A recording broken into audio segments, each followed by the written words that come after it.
You're listening to Terri Talks, where we discuss all things taboo, uncovering art industry nonsense, grounding you in confidence and leadership to run an arts business with unwavering power and grit.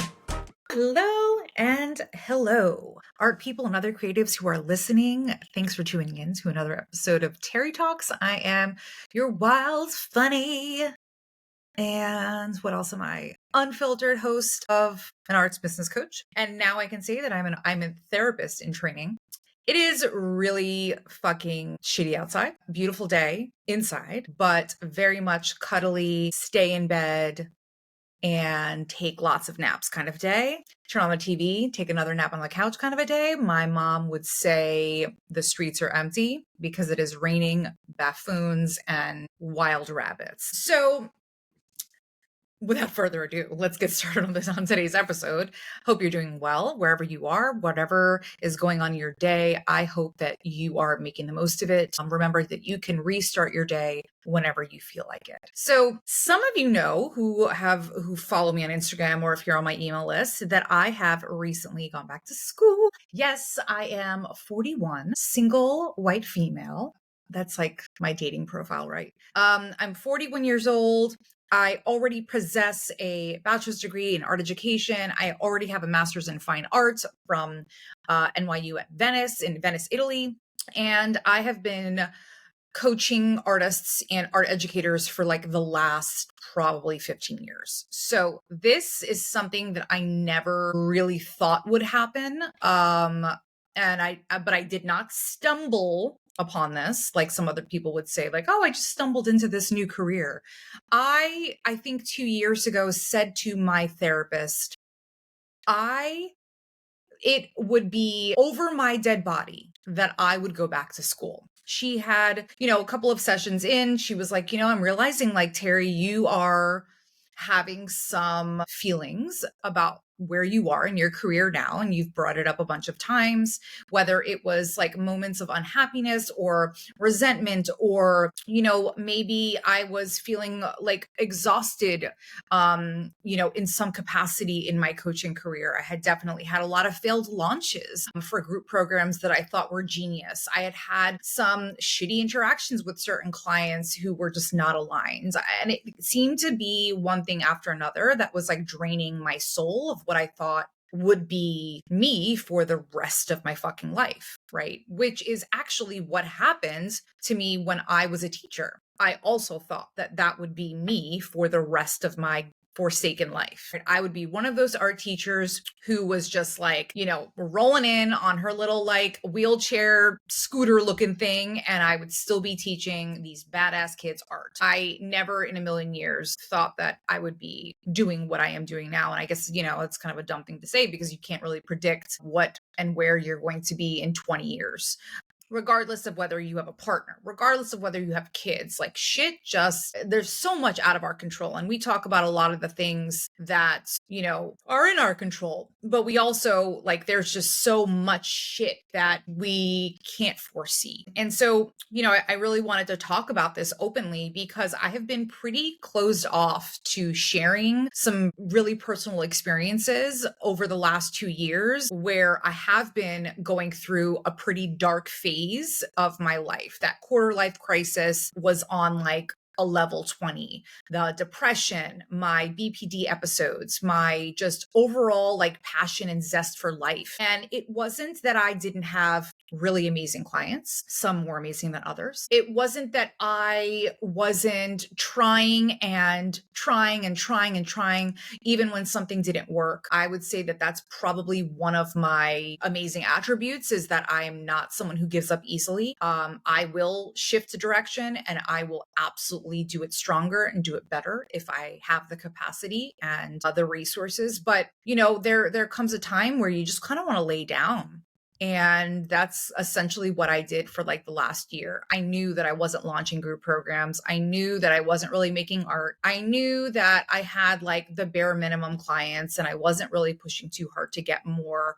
And there was a reason for all of that. When I had talked to my therapist, I wasn't ever in a mode of complaining, but I definitely was saying to myself, like, I know I'm not doing these things to bring in money. And what I would not complain about, was show concern for, was my bank account. Absolutely. And how I was managing my funds, because I'm actually really, really amazing about my financial place as a freelancer. And I've always been really humble about my money. The day I turned into a freelancer and chose this lifestyle, baby, I cut down on all of the unnecessary bullshit that I was spending money on. And it wasn't bullshit. It was just things that I liked to maintain, right? I wasn't dyeing my hair blonde anymore and going in every 4 to 6 weeks. I was not getting my nails done anymore. I was not, what else did I cut out? I was not getting my eyelashes touched up. I mean, things that to me were like day-to-day things were no longer a part of my freelance lifestyle. And it's not to say that I like cut out fun shit. I just did it all differently. So instead of getting my hair done, I turned to, a hair modeling school, and I would get my hair done by some of the most incredible students in training who were well beyond their class potential, and I would get it done for free. So I used my resources really differently. But what I will say is that the financial stress that I had on myself in the last 2 years was some shit that weighed heavily on me. And it made me spiral into all of the other things that I was already insecure about. Oh my God, I'm 40 and I don't have a man, and I don't have a dog. Well, I have many dogs because I foster pits, right? But it was like, oh my God, I thought I'd be married by then. So it spirals into all of these other things that, yeah, they're related to like the holistic vision of your life. But at the same time, it's one of those things like, I should be doing X, Y, and Z, or I should have X, Y, and Z money in my bank account at this age. And I know we all have said that or say that maybe once a week. And I think I have a hard time pulling myself out of those moments. It's more so that like it doesn't come out as depression. It comes out as like a more of a rumination of like, when do these questions stop? So what I really want today's episode, as that's kind of a long intro, but I wanted to talk about what has made me feel empowered during the who the fuck am I phase. And there's really no data. And I'm so in my data bag right now because I'm taking these psych courses. But what I can think of, when I talk to friends and just like my life experience and how long I've been on this earth for, is like that for some, the who am I phase or the who am I question is going to be a daily question. For others, it's going to come in seasons. And those questions inevitably will be the catalyst to reinvent themselves. And that's exactly what I have just experienced. So I want to talk about how that actually happened to me. And I'm going to remove the fluff as much as I can, because I know that sometimes fluff can make us more frustrated when we're listening to podcasts or self-help books or, YouTube videos or how to make, a meal in a day. And it's like, change your whole mindset. Like that shit doesn't really get us anywhere. And for me, especially, those are the most frustrating, I guess, pieces of contents that I could ever watch. Those are the people I will mute, I will block, and I will unfollow, because that doesn't help me move the needle in a way that makes me feel powerful. So that's also a reminder about social media. So I want to say that what I had just mentioned about the how many times will I ask myself, who am I? In the last 2 years, it was like a nonstop, like sub questions of who am I, which I described previously by like, okay, well, who am I? And why is this happening to me? And why am I not at this place where I'm supposed to be? And I was at the top of my career as an art teacher. And do I regret leaving that? Like there's this like whole spiral of questions that happen. And if you're an anxious person by nature, then you fucking know exactly what I'm talking about right now. But those questions after a certain period of time was absolutely the push, and I want to use that word catalyst, to empowering me to reinvent the next version of Terri. And I am becoming a fucking psychoanalyst. I'm becoming a therapist. I am becoming an addiction trauma therapist. I am becoming a trauma-informed expert. All of those things are now on deck. Those things are now fully in motion. I am in college. I am enrolled in 2 classes right now. I have not been to school in 22 years. This shit is bananas. I could barely figure out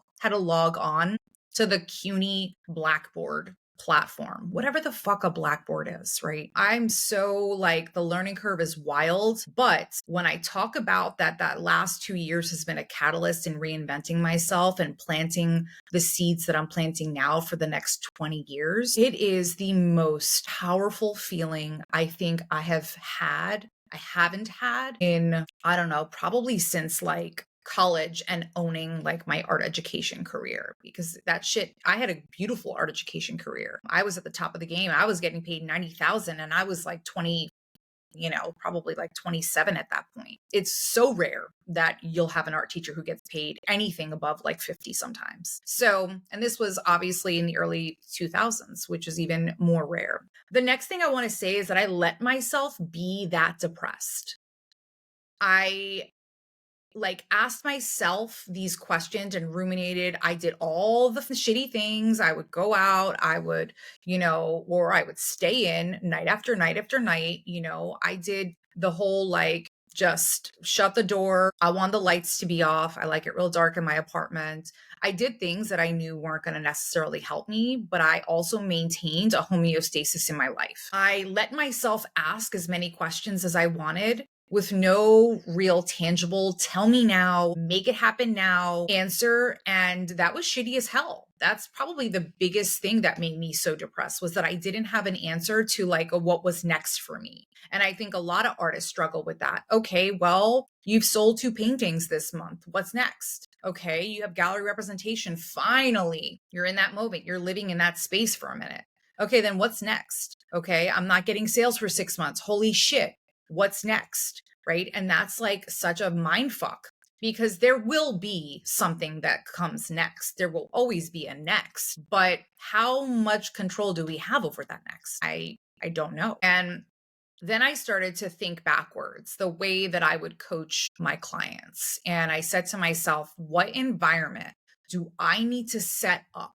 Whether it's a physical environment, whether it's who is around me, whether it's what kinds of conversations do I need to have, what things do I need to bring up and bring to the forefront in order to do whatever I want to do. And I kept inching closer and closer to the fact that like I felt like I was like kind of dumb. I was like, I'm not using any of the skills that like I possess that are so incredibly strong. I'm definitely using them when I need to, but I'm not exercising my badassery every day. And that was what was bothering me the most. It's like a child who gets put into first grade and has like 5th grade abilities. Well, you're going to act up. You're going to be fucking annoying. You're going to want more. You're going to be frustrated, and then you're going to get in trouble a lot because you're bored, and there's this cycle, right? But until someone says you're too advanced for this life, you won't know what to do. You're just kind of in this limbo state. And that's exactly what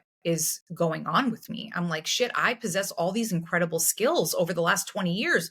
What the fuck? I went to school for all of these things, right? I deserve more. I want to use my skill. Like that's what brings me energy. And in order for me to have enough energy to like live, right? Wake up, put a fucking smile on my face, maybe not put a smile on my face, but wake up and do all the things that freelancers need to do to make their career worthwhile, make their time worthwhile, make money, right? We need to really hone in on what makes us so fucking incredible. But I wasn't honing in on that. I was just kind of like just barely brushing up against it. And that bothered me so much. So right before recording this, I used the good old Mr. Google for this episode. And I just wanted to see, because like I said, I'm in my research bag right now. So I wanted to see what it spat out when I asked, like, okay, how many times does a person ask themselves, who am I? And it was like, there is no data on this. However, and it listed exactly what I had done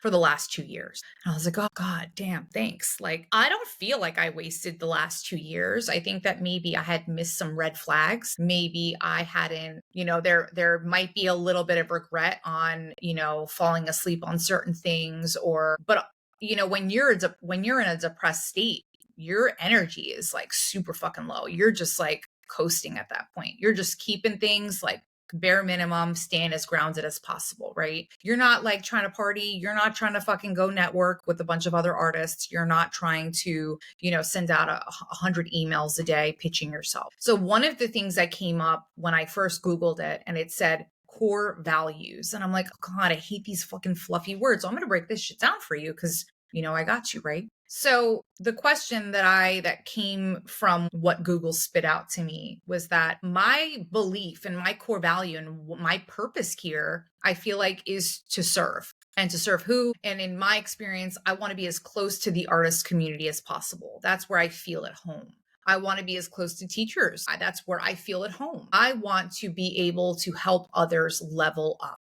I want them to find themselves and fucking dig their heels so deep into themselves that they're literally rooted to the ground. And the only way for them to grow is to go up. That's like what my heart is in this whole thing for. The second thing that it asked me to think about is like watching myself for what gives me energy and what drains me. So what was giving me a ton of energy was like client calls, like in action, like, like, okay, and go. I felt like this high, this like euphoric, like I would get this like insane adrenaline from like client calls, and I'd let them go over. I'd let them go 10, 15 minutes over sometimes. And we'd be talking about life, and we'd be talking about strategy, and we'd be breaking shit down, and we'd be finding solutions. Like all of that was just like so juicy to me that it was like a bag of matcha over my head. And that's like life for me. So I knew that was my like hot spot. And then after I'd get off the call, I'd need a nap usually because I would be using so much adrenaline and energy to give that afterwards I felt slightly depleted. The areas that were draining me were trying to push group programs that were not getting filled. So I stopped. I just fucking stopped. I made the decision to stop. I didn't need that anymore. What I did was build up more one-on-one services. So I said, shit, I love doing these social media audits. I love giving advice on websites and where to anchor certain things on a website to get, certain type of person's attention. I love, all of the one-on-one time that I can get. So I've really just kind of like skimmed off all the fat. And so that's where I put a lot of my thought. If I go to dinner or lunch with someone, are they going to give me energy to like go fight crime, or are they going to make me want to take a fucking nap? And so those were the decisions that I had to make. That was pretty easy, actually. That was like the easiest, most tangible thing for me to do. The next thing is that I had mentioned before, like I was so incredibly frustrated that I had all these amazing skills and I was not exercising them every single fucking day. So I had to look at like, what skills do I possess that I think I'm fucking amazing at that I'm not using every day? And it's like a snooze fest over here. And I would say to my therapist, like, yo, I'm so good at operations. I'm so good at organization. I'm so good at, giving people ways to solve these problems in a very, very XYZ way, if I can, right? And I wasn't doing that enough. So life wasn't feeling like things were not feeling very motivated. And I was snoozing a lot on myself. But I didn't have that outlet. So I needed to create those outlets. And my outlet was, okay, if I want to help people more on a deeper level, I think it's time for me to get some more training. I think it's time for me to get more certificates under my belt. And not just like any, but like, do I really want to go all in on helping people, specifically artists, on mindset? I don't want to just give them advice. I want to have technical skills and be the fucking best therapist there is in the fucking world. I want to fucking challenge Brene Brown and Jillian Turkey. I probably just butchered her last name, but those are my two besties, right? I want to challenge, Lewis Howey. And in the art sector, because there's so much emotional angst and there's so much emotional, I want to say like gasoline that comes with being an artist, and being an artist in business is more of a mind fuck. So I want to help to kind of ground that, create more balance in people's lives. And then the last thing I really fucking had to ask myself was, how do I really want to make money inevitably? Like, do I want to do things that I feel like I'm doing just because, the coaching space tells me to? You've got to scale your business and you've got to have 100 people in your workshop. Okay, and that way, if you charge $100 per ticket, you're making, a 10,000 right there. That's great. I could fucking pay for my entire training with 10,000, right? But am I going to be happy setting it up, creating the content, launching it, busting my ass to get 100 people? And if 89 sign up, I feel like a failure still. Like there's still always going to be shit around the things that we do if at the root of it, we don't want to fucking do it. And I'm not just talking about taking the trash out. Like no one wants to fucking take the trash out. But once we take it out, we got a nice, clean little smell in the air, right? I'm not talking about that. I'm talking about like big decisions where you need to put 200% in it in order for it to roll out smoothly and have the best possible outcome. Like just being real with ourselves. Like, do you want to sell prints or not? Do you want to take on commissions or not? Do you want to take them on once a year? Do you want to take them on for 24 hours? I mean, you totally get to decide. And at this point, I said to myself, you know what? Not only can I make way more money adding a license to become a psychotherapist to my practice, but now I have so much more of a deeper understanding of the psychology around being an artist and what do I want to write my thesis on and what like all of these like this energy started to come to me. And then I said, fuck it. I just enrolled in my prerequisites. I'm in class currently with a bunch of 17-year-olds who do not want to be there. And I am sitting at the front row, bushy-tailed and bright-eyed, just loving it. And the professors are essentially my peers because I have been teaching as long as they have. But I am indulging in just learning the basics of psychology because I have been studying people in the coaching space for so long. I know now that it is what is meant for me. Well, that was a lot. And I don't know if I expected to go there, but that's, I mean, there's no escaping from your story, right? Like there's no way to fake it, at least in my world. I know that there are a ton of people who fake it, but when I think about like social media and how much I love Instagram, I love it because the people I follow, the people that I enjoy watching, the people that I enjoy following and that I'm inspired by, to me are authentic. Those are the ones that I'm connecting with the most. The rest of them can go fucking, do whatever, eat a burger. But you can be as selective as you want when you're in a space where you're thinking of who the fuck am I? Why am I in this space where I should be in X, Y, and Z? I should be doing this. Like, I can't tell you. And I'm probably still going to have those questions on a weekly basis. Shit, I should have done this. I should have emailed this person.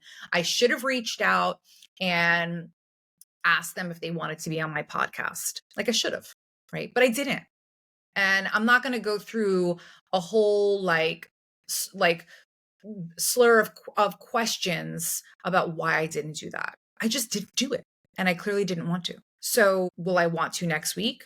Possibly. But at the same time, I have to just do what I can to be the most productive person of my own life. And since I've gone back to school, I have been waking up earlier.